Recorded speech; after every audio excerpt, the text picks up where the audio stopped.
DDG, episode 104. My name is Dave Hunt, and I'm joined by Michael Swig. How's it going, Dave? I'm a little shell-shocked with a bunch of construction that's happening outside my window right now. Yeah, you just gotta, you got one of those like short-term notice things of like, hey, this is gonna happen right now. Right now, like, just deal with it. It's like, oh yeah, just perform recording. It's cool. Yeah. So if you hear any loud explosions, everything's fine. It's just Chicago. It's just Chicago, but a different type of Chicago. City working Chicago. We are Digital Days Gaming. We are a weekly podcast that posts every Thursday morning, 6 a.m. Eastern Time, 104 consecutive weeks, if you're listening to this on your podcast services. If you are listening to us on a podcast service that you are able to subscribe, that's always helpful. If you're able to leave a review with words, that's always helpful also. And then sharing the show helps as well. We also stream on Twitch, twitch.tv/Digital Days Gaming, where you can subscribe to us if you have Amazon, if you want to subscribe on Twitch, or if you link your Amazon Prime account to your Twitch account, you get Twitch Prime. You get a bunch of other benefits, like a bunch of free games and some other discounts on things for even console games, PlayStation, Xbox, PC. There's a bunch of little bonuses there, as well as you get a free monthly sub to a streamer of your choice. If you choose to use that on us, that's super helpful. Please keep in mind that it does not auto-renew, so any support that you guys are able to give that way is awesome, but we just need you to check it like every 35-ish days, 28 days. It'll tell you. It's actually getting, I just noticed today when I re-upped, it's actually getting harder to use your Twitch Prime sub. It's like more hidden, like in the boxes. Oh, yeah. It's like 3 clicks now. Before it was just like 1 click. Now you have to like click to expand. It's so Yep. So there is a couple more steps to do that, but if you're already getting all the benefits of your Amazon Prime, the Twitch Prime is just an extra benefit that you have, and then choosing to take maybe 30 seconds or a minute of your time once a month to subscribe to us on Twitch is always appreciated. Lighter news week again, as we're going and getting closer and closer to the holiday season that starts pretty much this week. Halloween starts it happens, and then Thanksgiving, Christmas, New Year's. So we're in that 8-week run of where there's a lot of stuff coming out. But there's a lot of games coming out, but not a lot of news coming out. So. Mm-hmm. Yeah, so the first story is follow-up. I think we talked about it last week, or 2 weeks ago, but the Grand Theft Auto Trilogy Definitive Edition, whatever they're calling it, has been dated. We've gotten a first trailer, and we got to see or hear about some of the things that they are doing to the original Grand Theft Auto games, 3, Vice City, and San Andreas. First up, the games will be released November 11th digitally on pretty much every platform, and then physical editions will follow on December 7th. I believe it is priced at $59.99. The games will have GTA 5 controls, weapon wheel, new lighting, improved shadows, and textures with upgraded models for the characters and vehicles. I am kind of impressed with how I last time we talked, I kept setting the expectations super low based on their wording, but it looks like they kind of undersold some of that stuff. I'm not saying this is like, oh, it looks like Grand Theft Auto 3 in the 5 engine, but it's way more of an improvement that I thought we were getting. Yeah, they did that cool, like kind of side-by-side or transition trailer for a whole bunch of scenes, and it looked like it was much more than just, hey, let's put it on this hardware and see how it just runs automatically. It actually looks like they went through and did some coding and did some adjusting to it. What is your initial feeling about the essentially 30-day exclusivity on digital?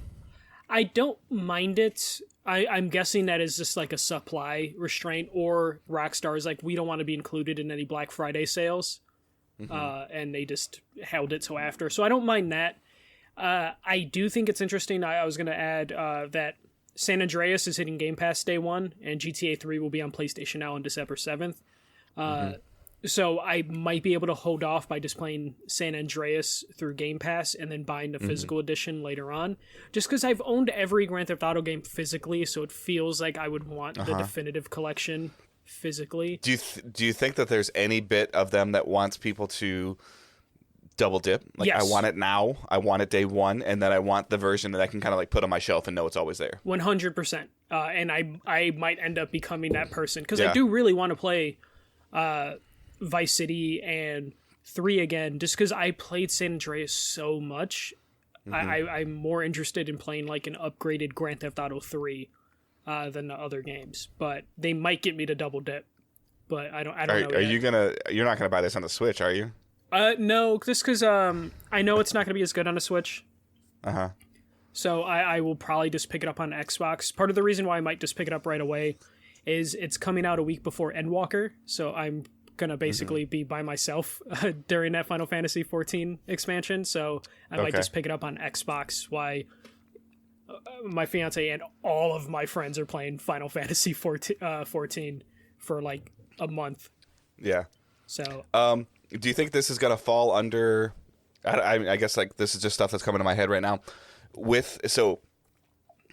Are these games available a la carte digitally? It sounds like they might be digitally. Does that mean that they fall under the 20% Game Pass sale? Yeah, I'm wondering how they're going to do that in terms of like if you just play San Andreas, do you get 20% off the whole collection, or do you get 20% off San Andreas? Yeah, because even then that's still like $4 or $5 off of that's getting it for like $55, $54 instead of $60. I'm guessing the way they broke this out, you'll just be getting 20% off the entire collection. Which would be great, yeah. Yeah, just so they can get you in on all the rest of the stuff. But I'm actually happy the way this turned out. Like, I don't really have too many complaints. I saw some people annoyed that it looks too cartoony, but if you look at those games, they weren't very realistic looking back in the day. So yeah, I just think people have forgotten. Like that's all. Like and they'll start playing this game and like you're different, like not different bad, but you're different to where you enjoy playing a handful of older games. I think a lot of people are going to be more similar to me, where they may or may not buy this or play it on Game Pass and then be like, I forgot how clunky this feels.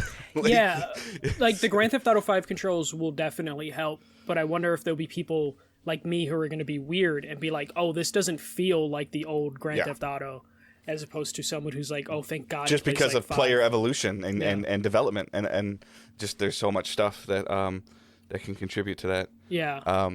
To just changing how people feel. But yeah, like I shared the trailer from somebody, I think probably IGN, just like off my Facebook feed into our group. And there was a lot of people that were like kind of like almost taken aback, like, oh, it's actually better than I thought. Like you said, it's better than I thought it was going to be, especially for it essentially being $20 a game. I think that this is going to, like, I don't think you'll see this on NPD for November, but you will see this on NPD for December. Yeah, you'll definitely, especially the digital stuff doesn't usually get reported that accurately. It'll show up like on PlayStation's like top 10 downloaded games or something like that. Or it'll be number one in all the stores for November or December. But I kind of want to unpack a little bit more. Do you think that we're going to see more 30-day digital exclusivity? Like as an example, it's not even the same example. It's not the same circumstances, but like Kenna Bridge of Spirits is not out physically. It's coming, but it's not out on disc at all. I think we'll see that more with the excuse of the pandemic making manufacturing difficult. But in reality, do you think we'll see enough of it to where it'll just become the norm? I could totally see that becoming the norm, especially if this is successful for Rockstar, which it will be. And then you'll see GTA 6 available digitally November 12th, available physically January 12th or something. And you'll see EA and Activision think they can pull it off because they think they have something as good as Grand Theft Auto or as big. So we'll see this probably become a trend. We've seen a little bit of this with EA games, and I want to say like 2K, where like pre-order a special edition and get like 3-day early access. Even Ubisoft. But I know that that also meant that like for the retailers, they kind of had to pay attention to what type of pre-order you did, and then my understanding is they just didn't care. If you came in and it would break down usually. When I worked at Target, it would always be a headache because it'd be like, you do have the pre-order card, but you have to pre-order the fancy edition. Oh, my register still lets me read it out. Well, I guess I'll give it to you anyways, because the only excuse we would have is the register wouldn't read it out. But I think this is an interesting way of, we've always talked about a game developer or company saying, you know what, forget it, we're just going to do digital only. So and people being like, well, retailers will fight back because they won't sell your console. 100% accurate.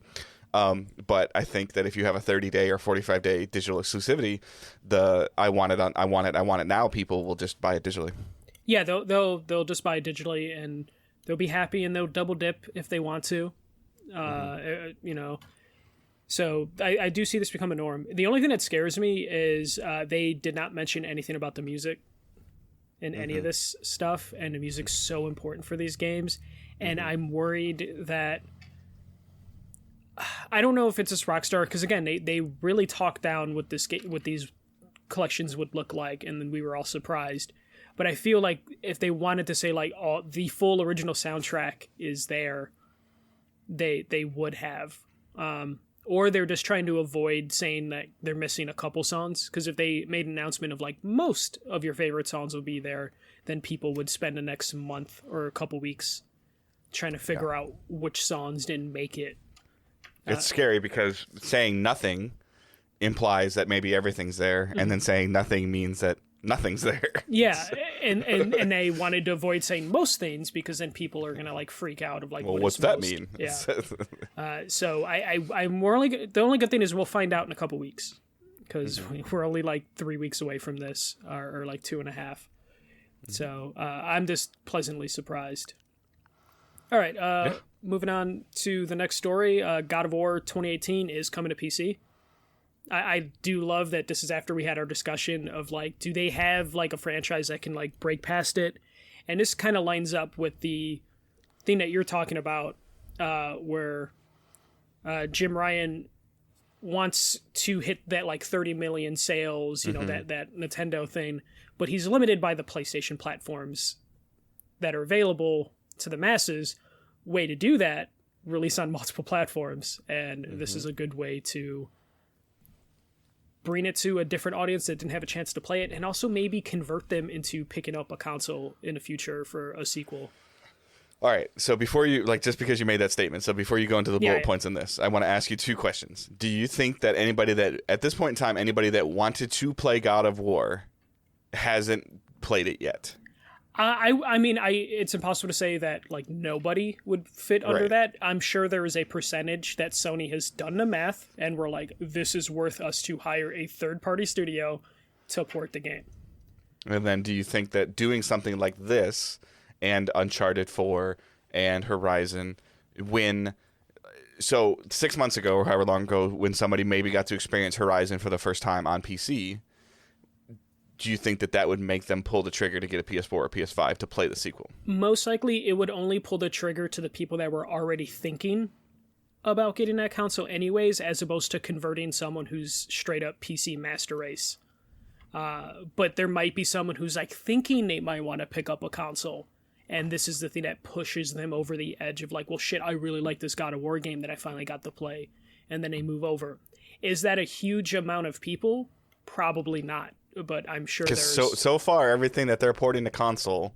porting to PC that could entice people to buy a new console, sequels are going to be on PS4 as well. Yeah. So I feel like somebody's like, I'm on PS5, and they try to find it. They're like, F that. Let me just go get this PS4 for like $200 or $250 or wait wait 2 to 3 years for it to come to... to PC. I waited this long. I waited till 2022 to play God of War. I can wait till 2025 to play God of War Ragnarok. But they'll at least get the impulsive people that are like, you know what, I can get a PS5, and then they might like actually try and do it. So it makes sense from a business perspective, and the goal that Jim Ryan had of like reaching hundreds of millions of people. The biggest platform for gaming, in theory, is PC. So this is a way to do it. And then it's coming to Steam and an Epic Games Store.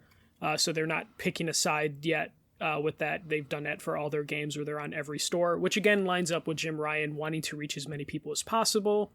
I only bring that up is because there was that the Epic Apple lawsuit showed that like Epic offered hundreds of millions of dollars to get these exclusively on their store, and Sony was just like, no, we're playing the long game. Even the money coming from Epic doesn't help what it appears that Sony's goal is to spread and grow their audience. So the exclusivity with Epic would make no sense.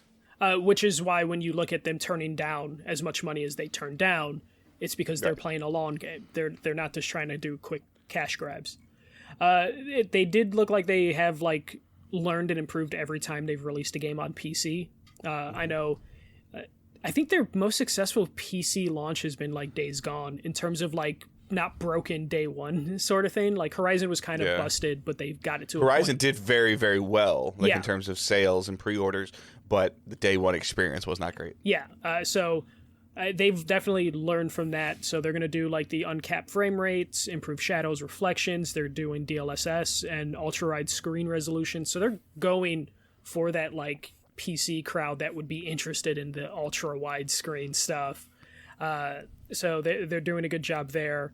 And I also think these are enough features to get somebody that maybe played this in 2018 on a PS4, and over time, as PC going into some of the pandemic and whatever else has been going on, where we've seen PCs become more prevalent as a gaming platform amongst the masses, I would guess. To where somebody be like, hey, you know what? I want to play it again and check it out above 30 frames. Yeah, and get like best. I know you can do on PS5 before somebody comes at me. Yeah, but maybe they don't have a PS5. But then this also helps Sony to where like they could probably patch some of these features into the PS5 version after they look at it. One thing that people keep pointing to is like, oh, it's weird it's being ported by Jetpack Interactive and not NetEase, but they just acquired NetEase, so I would imagine NetEase is just starting whatever project they're going to start on for Sony. But it's being made by Jetpack Interactive, or ported by them, and they have worked with like the Dark Souls franchise and a bunch of other PC ports. So they got another experienced studio to work on. Do we know who ported Days Gone to Horizon? I want to say Days Gone was kind of in-house. And then Horizon Iron Galaxy?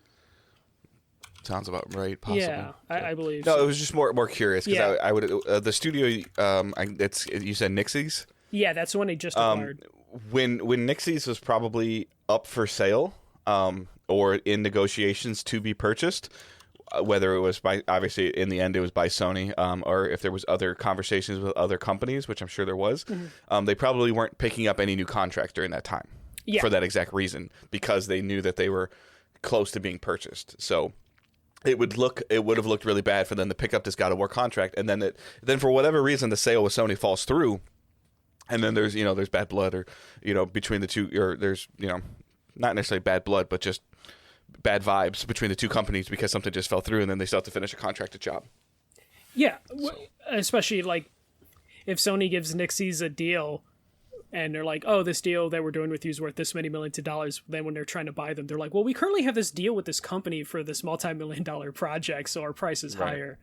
And look at all the confusion. Like the prime example of it is, and this was done probably well before the negotiations even started, but look at all the confusion with Microsoft Bethesda acquisition of Deathloop and Ghostwire. Like there's still so much confusion around that. And I think that most companies, whenever that negotiation or conversation starts to happen, they kind of probably go into like a contract freeze or something. Yeah. Do you think this is going to be a continued thing where 2 to 3 years every PlayStation exclusive will be coming to PC, or are they going to be selective with how they're doing it? I think I feel like I saw some quote somewhere that said essentially when it hits a certain sales milestone on console, that's when it's eligible to go to PC. And that seems to be relatively par for the course with what we've seen. I would probably say that with the exception of Lost Legacy, but I feel like Lost Legacy is just an attachment to Uncharted 4. Yeah, so that's just a kind of a... It was originally supposed to be single-player DLC. Yeah. So like that game's always been attached to Uncharted 4, so I think it's just a continuation of it. The one that I will be really interested in, and I guess this would be my prediction right now, is that I think the Last of Us remake, the original Last of Us remake that's coming, I think will come... I think it'll come on PC on within the first 90 days of launch. 90 days? I was going to say maybe a year. And that would No, because I think at this point in time, there's like they feel like their PlayStation fan base has played it.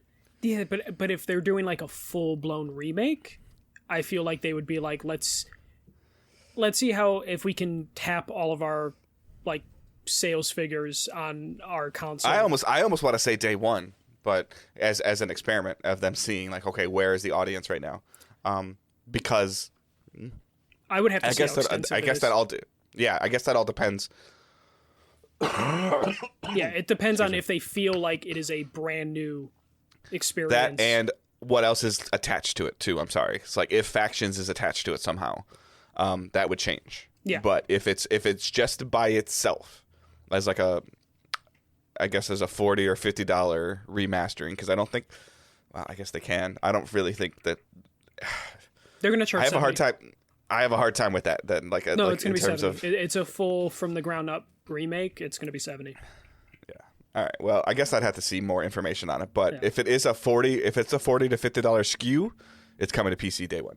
Yeah. If it is. Yeah. It's going to be a $70 game, which means it's going to be like a year exclusive, so they can pull as much money as possible because they can't get away with charging $70 on PC. Yeah. But I guess the other thing too that I would say is that would be the game that I think would break the hit a certain number. Yeah. Like of like that. I think it would be very much sooner than all these other ones. If I feel like that would be the game that they would experiment with. Of let's see how it does. Yeah, at the most, par I could for par. see 6 months to a year. And the only reason I feel that way is because if it's coming as soon as people think it might be by like June of next year, of 2022, there's not enough PlayStation 5s on the market. Yeah, for it to hit the number that they want. Yeah. So unless they treat it like the Uncharted thing with like Lost Legacies attached to Uncharted 4, so therefore it sold this many copies. All right, let's get into let's get into acquisition talk. There's multiple acquisitions this past week. The first one just happened a couple days ago. CD Projekt Red has acquired the Molasses Flood. So this is the developers from the Flame in the Flood and Drake Hollow, I believe, is the other game.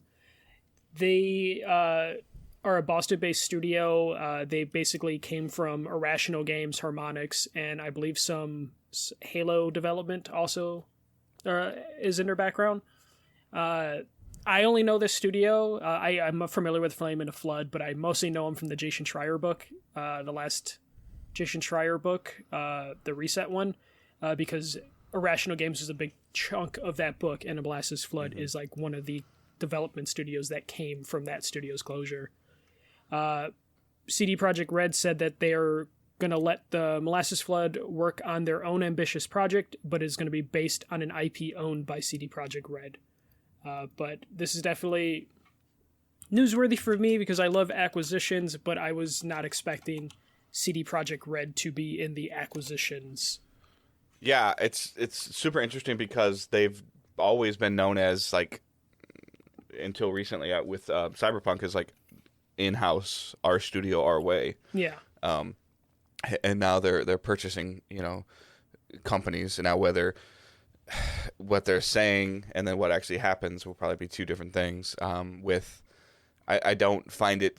I find it actually very coincidental that this announcement happens the same week that we find out that Witcher 3 and Cyberpunk's next gen stuff is being delayed. Mm-hmm. So I wonder if there's something that third party was helping with this, and maybe this was one of the third parties that was helping with it, and they were having some problems back and forth with contract work, and CD Projekt Red's like, screw it, let's just buy them. So as far as I know, the Witcher 3 developer for the PC port is a third party, but it is not this third party.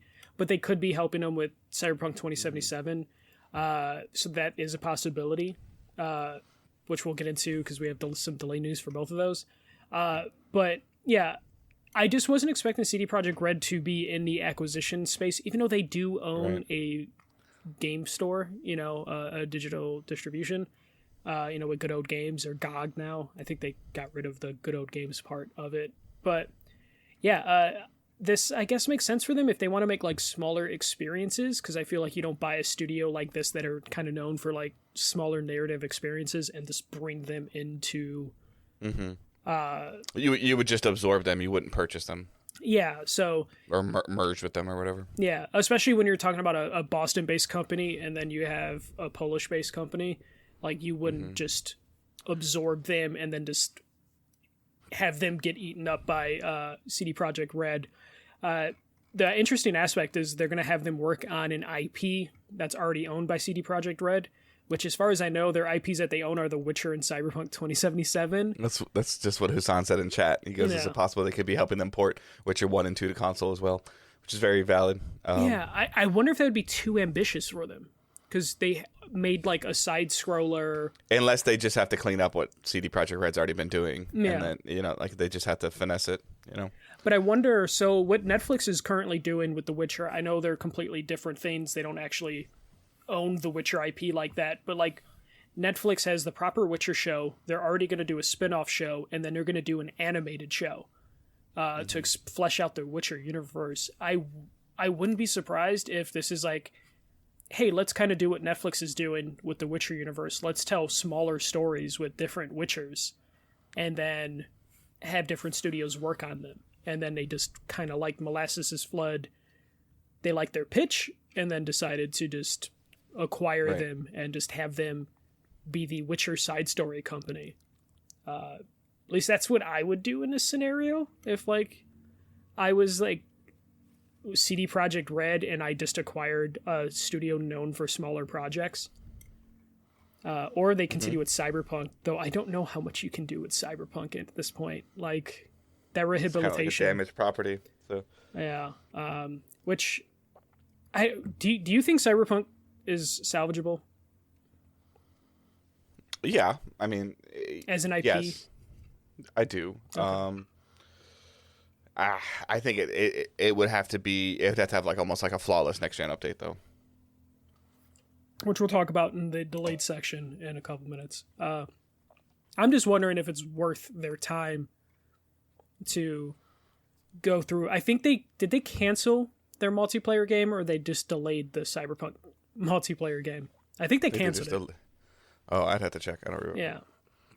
Yeah. I just wonder if CD Projekt Red just focuses on The Witcher from here on out, because I don't know how much they can salvage from Cyberpunk. Let's move on to... Actually, let's just talk about the delay. So Cyberpunk 2077 and Witcher 3 have been delayed. CD Projekt Red just basically confirmed... I mean, it's October, so it was obvious that they're not going to be able to hit the 2021 release windows that they kind of promised for those games. And they're going to delay those till 2022. So... yeah, I don't know. I don't know what CD Projekt Red's doing at this point. Like, you would think the Cyberpunk thing would have been like kind of straightforward port, but they have to nail this or they're going to be screwed. I don't know if you have any specific thoughts. And also, they don't want Witcher 3 to ever look bad at this point, so they can't push that out. Yeah, I think that they're struggling right now with whatever is going on, and I if I had to guess, like, they probably went back to like a previous build that they were working on, and they're essentially making the game again. Not making the game like entirely again, but back to like maybe what we saw like 2 years ago, like at a press conference or an E3 presentation of what everybody was hoping for. Like, they can't take, like, I'm sorry, you can't take the version that was on PS4 and Xbox One and just bring it to PS5 and Series and just say, hey, like, it's got a better frame rate and it's at 4K. And, you know, and it works. Like the like you had mentioned, like the world just isn't populated correctly. Like the pop-in's just bad. Like the AI is really bad. Like that, all that needs to change. And this, you know, whether, you know, I guess I don't know. Like, do you have anybody that you know that played it on PC? Were they having the same issues on PC? Less. So the AI stuff was still there on PC. So like the weird tricks that they would do in terms of like, if you turn around, the cars disappear and cars coming from the ground. That stuff was still there, but it wasn't as glaring of an issue because everything else was still working. Yeah, I feel like this just needs to be like Cyberpunk 2.0. Yeah, like, they need to No Man's Sky this thing. And just come right out. And then say, hey, you know what? Like, we can't, you know, at this point in time, like, we can't support prior gen anymore. And when this comes out, we're only going to be updating and balancing this version of the game, and then they just need to move on, which is what they should have done in the first place. Yeah, they should have done, but they try to drag it out, and it just backfired fucking terribly on them. But I guess we'll find out next year. I'm guessing, what did they even release first? Like, whichever one's Witcher. Witcher. No, you release Witcher, improve it again. Let people be like, oh wow, this is great. And all of these quality of life changes to this. This is awesome. Like, especially like I haven't played as much of The Witcher as you have, but if they did some quest tweaking in The Witcher, you know, like I've always heard there's been some longer quests or some quest AI that could have changed a little bit, like mission structure, right? I mean, the missions, I don't think there's anything there. It always came down to the combat being bad, like sluggish and just kind of heavy feeling. So like the only thing I could see them tweaking that people would be happy about would be the combat and some of the like the inventory management stuff. but I don't think anything mission-wise they would have to do. Because they kind of have the Bethesda thing going where, like, the main quest was interesting, but the side quests is where everything was at, and the side quests would be, like, 2 to 3 hour long side quests. So I think people were pretty happy with that. But it would have, like, if they were going to change anything drastic, it would, I think most people would. But yeah, if they updated the combat and made it much more smooth and much more fluid, and then people were, like, having a great time playing The Witcher again, and then they go, hey, do you know everything you liked about the next-gen port of Witcher 3? We're incorporating it into Cyberpunk. Like, I think that would be a great step in the direction of getting those fans back. There are plenty of people, even in our groups and in our community, that have said, you know what, I don't care. Like, that game looks really cool to me. I'm not touching it until it comes out on next gen. Yeah, for Cyberpunk. I've seen a handful of people say that. Yeah, for Cyberpunk. Yeah, yes. yeah. And I mean, I own Cyberpunk, and I just had to stop within the first week, and I was just like, I'll just wait for the PS5 free upgrade. I wonder, like, I think they would still keep to their free upgrade. Yeah, I'm about to say, do you think that's still going to happen? I think so. Wow. I mean, they were so charitable with how they handled all the Witcher stuff, and they didn't have to be. And then now they need goodwill, period. So, like, whatever they do with Cyberpunk, I'm assuming they're doing at a loss in terms of redeeming it. Yeah. Even though it did make a ton of money off its, like, pre-orders and day one sales. But yeah, I guess if they can hit that again, though, and get somebody like you to be like, hey, you know what, I'm playing this, I'm enjoying this. And then 6 months down the road, they say, hey, like, here's that multiplayer thing we were talking about. And then, like, they got them. You know, like, if they here's can. Here's the the story packs that we promised, the paid story expansions we promised for Cyberpunk finally available. Right. Because I think that's why they had to delay all that DLC as well, is just because it was just like, there's no point in selling it now because we're not going to give that away for free next gen. So they just had to wait for all that to go. He still has his copy sealed. This is funny. Yeah. So the next story, NetEase has acquired Grasshopper Manufacture. This is Suda 51 Studio, the development team behind No More Heroes. Sounds like they were already talking with NetEase on a way to do some unique gaming ideas for consoles. And then this just eventually led to NetEase just asking about acquiring them as a studio. And it looks like they really hit it off. So NetEase gave them an offer they couldn't refuse. So now Grasshopper Manufacture is owned by NetEase, who are like... I really want to see how these conversations start, or how they start and how they progress to like a purchase. like how soon? Is it just like the two CEOs like going out to dinner and like writing on napkins, like passing stuff back and forth? Yeah. So this is going to happen. NetEase said they're just going to handle the business planning and providing funds. They're not going to get involved in the creative aspect. But if you're providing funds and handling the business stuff, you're going to get involved in the creative ends of things in some way, in terms of like how much you plan to give them. But NetEase is $1 billion company, so Suda51 has been known for making like cult hits that are on a budget. So NetEase might be willing to throw him a ton of money to see what he can do. So that could be pretty cool. I think the biggest thing is if it takes this company like 3 years for a 3-year development cycle because of staffing and funds and whatever else is happening. If you can have a company invest in you, and then in that 3-year time span, as an example, if you can all of a sudden now double production, like you release a game like every 18 months, or even possibly triple production and release a game every year, even if it's a small $40 or $50 SKU, like. If it already, you know, whatever is successful for that 3-year development, if you can get that every year for 3 years, like, you're definitely going to get your money back. Oh yeah, I mean, if you just look at how like Microsoft handled Double Fine with Psychonauts, where Psychonauts was going to release like 2 years ago, and then when they were talking to Microsoft, they're like, yeah, we're going to have to cut a couple levels. We're not going to be able to do this with the music, and then Microsoft's like, what if we acquire you? You know, and then they're just like, we'll just give you an extra year or two to work on the game because you'll have our money.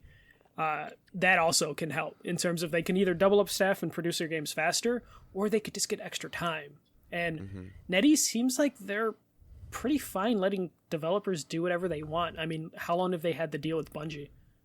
Right. But that's supposed to be for their new IP, and that new IP is not out yet. So. That's what I mean. Like we've never really heard of Bungie struggling with NetEase in terms of like being rushed or anything. They kind of just let Bungie just do whatever the fuck they want. Yeah, and I think that's the difference between like what we hear about a lot of these contracts you hear about are publishing contracts. where the results, you don't get paid until you publish. Bungie's deal with Activision was all around publishing and sales, versus like we're investing in the company to then make a new IP that, yes, when you make the new IP, we start to see some of our investment back. I'm sure that there's parameters on the investment, but it's not, like we used to hear like, oh, if Bungie doesn't release Destiny's expansion by October or at the end of Q2, they have to give like 6% of their stock to Activision. Like I don't think that those are happening with NetEase. Yeah, and like I know people are worried about like with these big companies like eating up developers, but as of right now, a lot of these acquisitions are like, we acquired Bungie to do Bungie things. We're acquiring Suda51's Grasshopper to do Grasshopper things, and they're just letting them do this. Now, the next time they work with them, they might have more restrictions, but as of right now, they're kind of just letting these studios just do their thing however long it takes. And then when you talk about NetEase and Bungie, it's just like they made Halo and Destiny. They could make something else that could be beneficial for us, so let's get out of their way. And then Suda51, for the most part, like all of his games are cult hits, and that's usually due to, budgeting and marketing restrictions that kind of put him in a spot.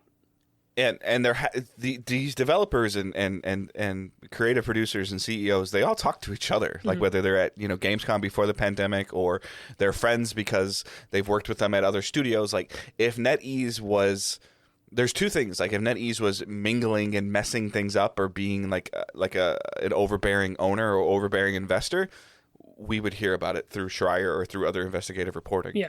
And then also, I don't think that they would be signing deals or getting more of these studios, because other people are like, you know what, I heard what you did with Bungie, like I don't want any part of that. No, for sure. And then also, I mean, if you just look at like NetEase, they just got the creator of Yakuza to basically leave his job he's had for 20 years. Right. Like if there was any inkling that it's a bad place to, or a bad company to work with, someone wouldn't leave their very comfortable position to move over to that. The head of the board of NetEase seems like this guy that maybe is like our age or a little older, that has this like nostalgia for all of these games. Hey, I want you to make this game. Yeah, I can't do that if we don't do this. Okay, how about I just buy you and then you do what we talk about? Because they're just trying to establish themselves in the gaming market, and they know the best way to do that. It's just like, okay, let's give Bungie a new IP, and then we'll own that IP, and we can ruin it later. But at least let's establish the IP now. And just go from there. All right. The last bit of news: EA has hired Marcus Leto to form a new studio in Seattle. Marcus Leto is the co-founder of Halo. So speaking of Bungie, he previously had to close down his last studio, V1 Interactive. They developed Disintegration, which is a game. I think it's one of the first games we reviewed on this podcast. And that studio closed last year after Disintegration just kind of failed to find an audience for the most part. It was a game with some decent ideas, but just didn't really... I think they invested so much in their online hitting, and it just never had a chance to do so. So this new studio, which doesn't have a name yet, it just has its co-founder, or it just has its founder now. They are going to be working on first-person games. So, based on the fact that he's from Bungie, who makes first-person games, and V1 Interactive's Disintegration, that was third-person game, I'm imagining that we're going to get a shooter from the co-founder of Halo. So, EA making moves as well. Any hopes, expectations? Do you think they have too many shooter companies? EA doesn't close the studio in the next 4 years before they can release a game. Yeah. How many Star Wars games are they gonna start and not get to finish? I hate this, because this is news. Yeah, cool. But talk to me when you have a game. Yeah, or you have a concept of what you want to do. And I don't want to hear about the studio. But it's like a sports analogy. Hey, you hired your hitting coach before you hired your manager. Yeah. Or you're Seattle hires trades for players before they have a coach, like the hockey team. The first part that I find super interesting is that these people don't want to leave Seattle. No, like, not at none all. of these nobody ever Not at all. nobody ever wants to leave Seattle that lives there. I'm sure it's great. To be honest with you, I spent 60 hours in Seattle, and I landed on a plane, got put in a car, got taken to a hotel, stayed at the hotel. I was pretty much locked into the hotel on the floor I was on for a Destiny review event, and then left in a car and went back to the airport and left. Like, that was my Seattle experience. I think I had like 4 hours of free time that I didn't find out about until 5 minutes before I had it. So I'm sure it's great. I know you've been to Seattle, and nobody ever says anything bad about it. But like, all these studios keep popping up in Seattle, and then they close, and then they pop up, and then they close, and they pop up, and they close. Which, you know, it's fine. Like, Microsoft is based out of there. Like, it's fine. Like, it's you know, Silicon Valley 2.0. It's fine. It's interesting. But get on stage at an EA Play event and be like, hey, we got Marcus Leto to run this studio. This is we hired him 2 years ago, and this is what he's been working on, and this is what his studio's called. Versus, hey, we got the guy that made the left hand of Halo. Yeah. Well, and that's the. Well, I think they have to do this when it's a big name like this, and I'm assuming shareholders. Yes, I get it. Yeah, shareholders, and just the fact that they're going to probably start hiring up. Which means they're going to start stealing people. Yeah, but now you're going to see. Now we're going to start seeing job listings of ambitious third-person shooter. Exactly. Like, and I'm just but like, they're at least getting that out of the way, like by making an announcement like this. Worldwide open world underworld experience. What does that mean? Yeah, prestigious online experience, and you're just like, you haven't made a game yet. But they just have to do this for the shareholders, and then also just like, it's the co-founder of Halo. Like, if he makes a move, people are going to be like, oh, what is he doing? Oh, he's making a studio across the street from Bungie? What? And then, you know, they'll start doing that exchange where some people are going to start leaving Bungie to go probably work for this guy. Or he's just going to hire... I think anybody that works for Bungie now didn't work when he was there. There's a chance there might be some people, but yeah, like, it's just that reshuffling that you see happen. Anytime a studio in San Francisco shuts down, the other studios will feed on it. Just like the Molasses Hey, did you see Jim and Larry were fighting? Yeah, Jim has his own studio now. Oh, really? Hear him walk away. Hey, Jim. Yeah, well, it's just like with the first acquisition, Molasses Flood. They're from Boston, so they're Irrational and Harmonix people who are like from those studios that formed Molasses Flood.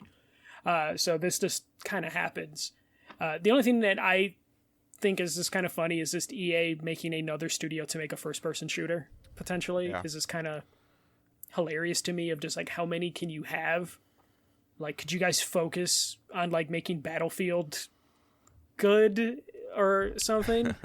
And like, especially if this comes out and it's just like, oh, Marcus Leto's making the next Medal of Honor. You know, like, it would just be... Well, and then arguably their best game that they've released in the last 5 years is a third-person action game. The Star Wars Fallen Order. And their best shooter is Apex Legends, which is probably like winding down, you know? Right. So they have a lot of shooter companies. You have Vince Zampella running Respawn and that new studio.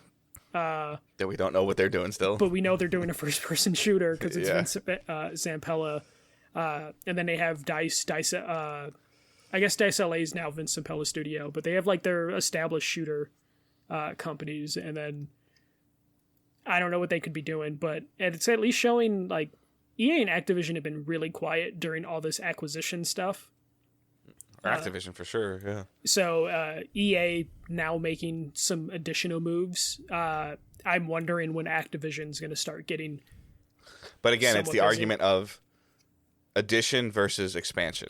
And EA's expanding, and other companies have been adding. Yeah, but other companies are basically at the point where they're all trying to spend money, and Activision has just been sitting kind of quiet, like, we got Call of Duty.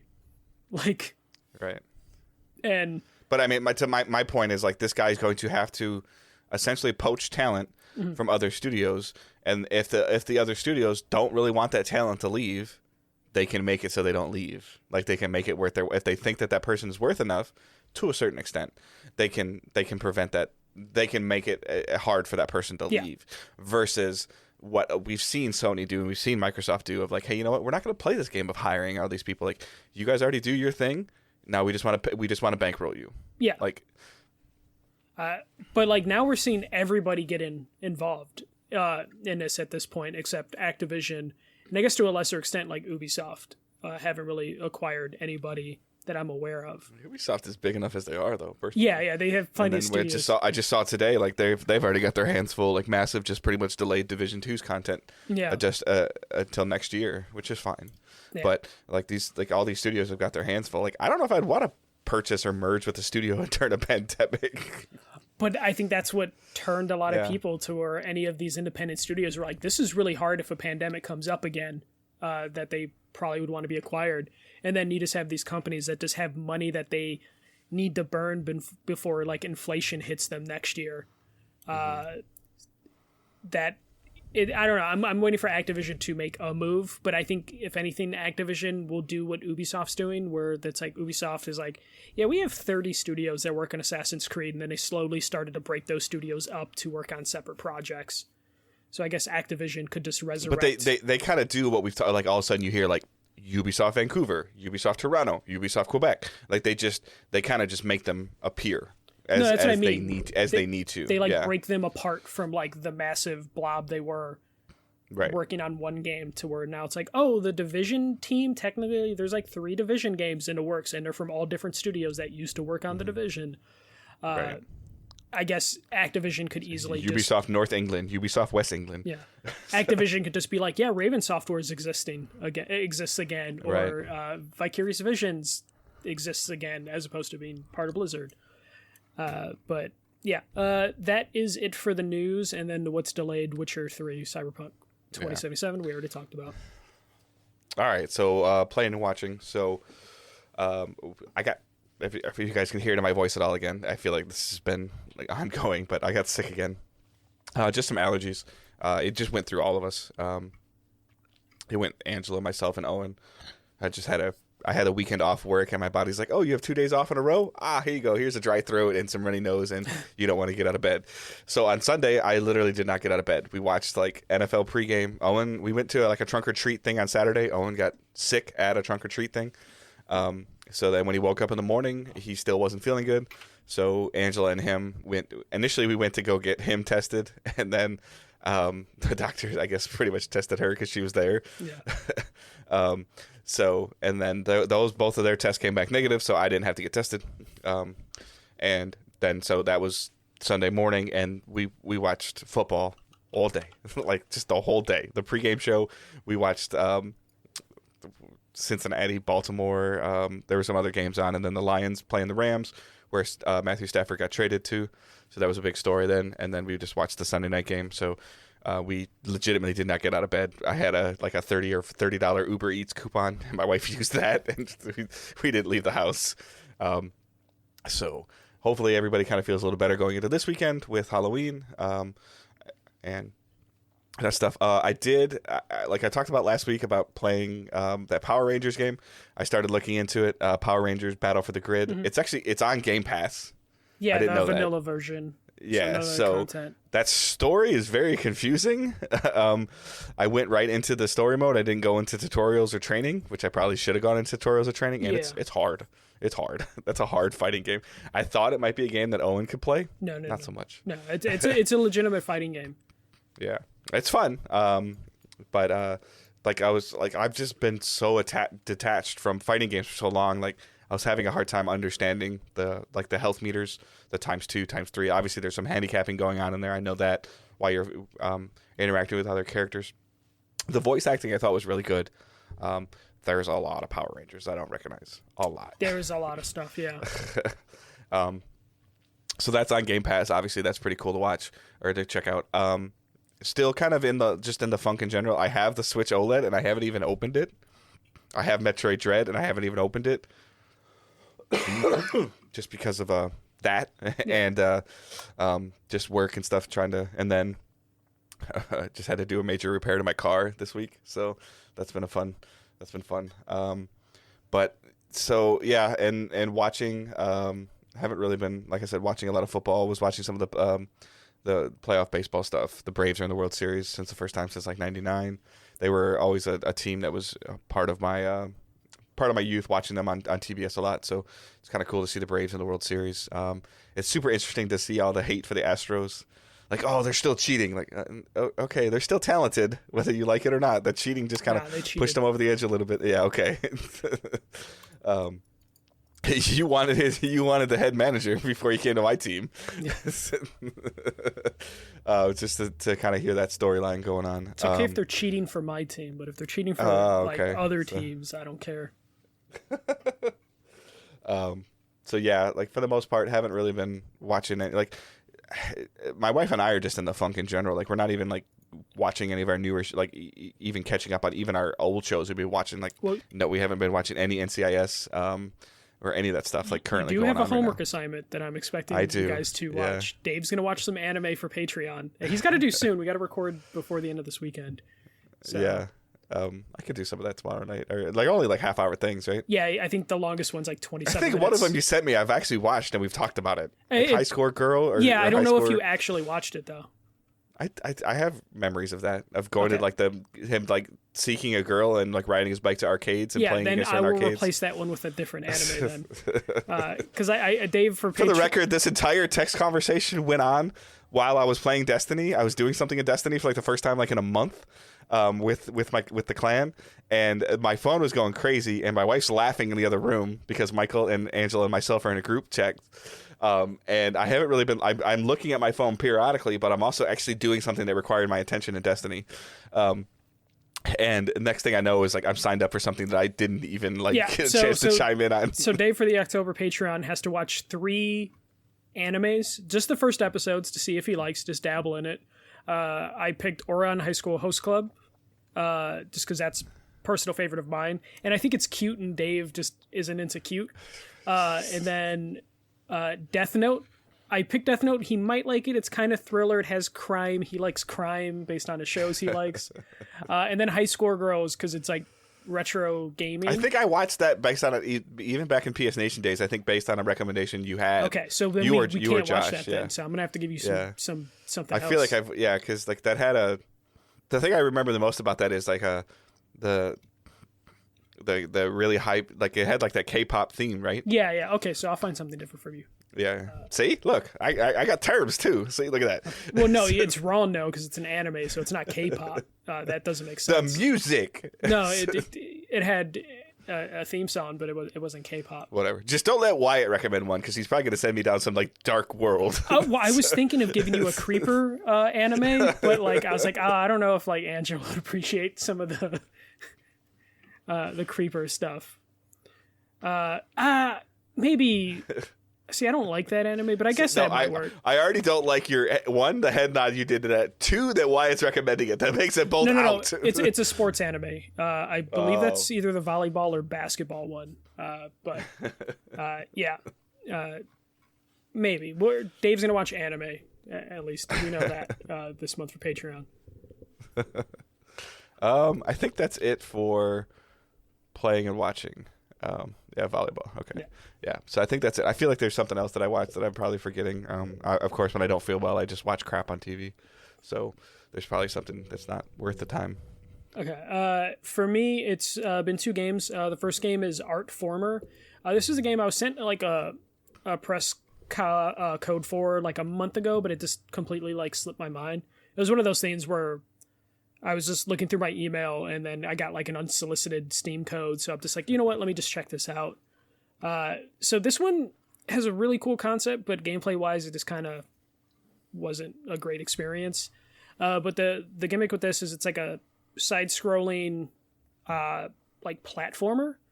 But the hook is each chapter takes place in a different art style based on a time period. So, like, the first one is cave painting. The second chapter is, like, papyrus, like hieroglyphics. Third chapter is Greek pottery art. And then the fourth chapter is Roman mosaic art. So, really cool concept. Like, if you go look at a trailer, look at photos, it looks really nice. They did a really good job at recreating those art styles for each side-scrolling adventure. The only thing that is kind of bad about this game is just the platforming just feels really bad. Like, I hate to say it because like it's an interesting art concept, interesting idea, Like, I like everything about it except the actual platforming. It just kind of a little floaty, not precise experience, but if you can get used to like the platforming not being great, it's actually pretty interesting to at least explore these different art styles and the way it's set up. So been playing that. It's called Artformer Ancient Stories. I'm liking it. I basically finished like the first area, and then the other areas were open, I believe. So I just like jumped from section to section while I could, and just played it that way. If you're interested in like looking at the different art styles, I definitely recommend checking out a trailer and seeing if you'd be into it. Just know that the actual like platforming is kind of weak. I forget exactly how much it was though. It's $14.99, and it's only on PC right now on Steam. So check that out if you're interested in like history. The second game that I am playing is The Forgotten City. So this one came out earlier this year. I'm just getting around to it now through my Gamefly account, as I'm just like trying to catch up on games that were released this year so we can have a good Game of the Year discussion in December. So The Forgotten City is originally something that was released as like a mod to the Elder Scrolls games, but after winning some writing awards as a mod, they decided to make a fully fleshed out game. So this is a story-focused game. I believe it's not too long. It's probably like 6 to 10 hours. It is basically... Well, first off, it definitely looks like an Elder Scrolls game in terms of like some of the animations and some of the dialogue options. But the main premise of this is you are someone from the future who goes through a portal and ends up in basically this forgotten city during Roman times. And you need to figure out how to get back. But the city is basically isolated and there's no way out, and most of the people don't know how they got in there. They only know that there's one rule and no one can sin.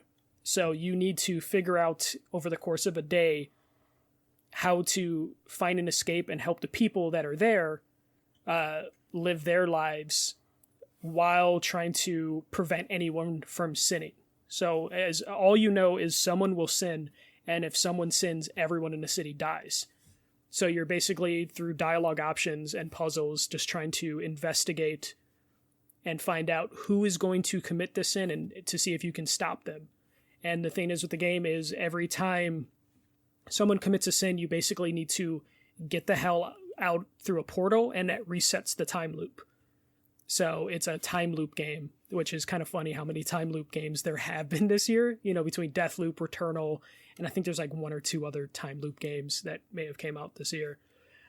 It's really, really well, the writing is really well done. The acting is really good. I'm enjoying the story and just trying to figure out how to get goals accomplished, especially in a game where you can't sin, so you can't steal, you can't you can't steal, you can't kill. There's different ways where like you can lie in the game, but if it's a big lie, it'll just lead to sinning. So you need to really navigate through the dialogue options and kind of think outside of traditional video game mechanics to get things done. Because traditional video games, it's just like, oh, this person's being bad, just kill them. Or, oh, we need this medicine and this guy doesn't want to give it up. Usual video game methods is just steal it. But as soon as you kill, you steal, or do anything that is considered a sin, the whole world turns dark and you need to like get out of there before you're killed. So it's a really interesting premise for a video game that actually has you think about your actions before you do it. And then a time loop mechanic just means when you start the new day, you kind of just like run around and do things in a specific order based on your memory, in terms of like one of the early ones, like someone like dies. So when you start your next time loop, you want to run to them immediately before they die, so you can get whatever information you can for them or potentially save them. So playing that, I'll probably finish it this week because again, it's only like a 6 to 10 hour game.